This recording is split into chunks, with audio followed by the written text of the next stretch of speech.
इस वीडियो में मैं आपको बताऊंगा डोमेन नेम क्या होता है और आईपी एड्रेस से डोमेन का क्या कनेक्शन होता है। जब आप अपनी वेबसाइट या ब्लॉग शुरू करने का निर्णय लेते हैं तो सबसे पहले एक डोमेन नेम रजिस्टर करना पड़ता है।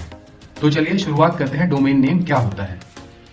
डोमेन आपकी वेबसाइट का एक वर्चुअल एड्रेस होता है जिसका नामकरण डीएनएस के अंतर्गत किया जाता है। डीएनएस अर्थात डोमेन नेम सिस्टम, यह एक ऐसी प्रक्रिया होती है जिसके माध्यम से आपकी वेबसाइट को एक आईपी एड्रेस दे दिया जाता है।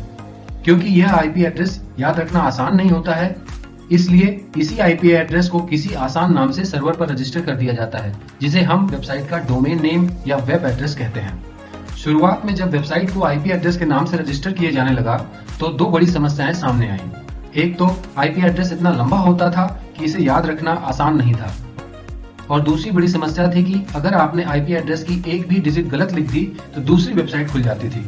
इस समस्या को दूर करने के लिए डीएनएस अर्थात डोमेन नेम सिस्टम बनाया गया और इसे एक सेंट्रलाइज सर्वर पर होस्ट कर दिया गया, जिस सर्वर को संसार में कहीं से भी एक्सेस किया जा सके।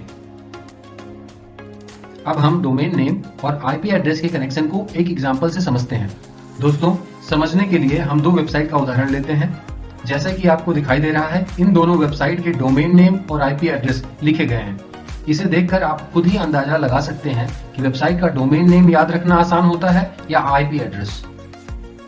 एक वेबसाइट है digitalcuriosity.in, इसका आईपी एड्रेस सामने लिखा गया है, और दूसरी एक वेबसाइट है, इसका भी एड्रेस सामने लिखा गया है।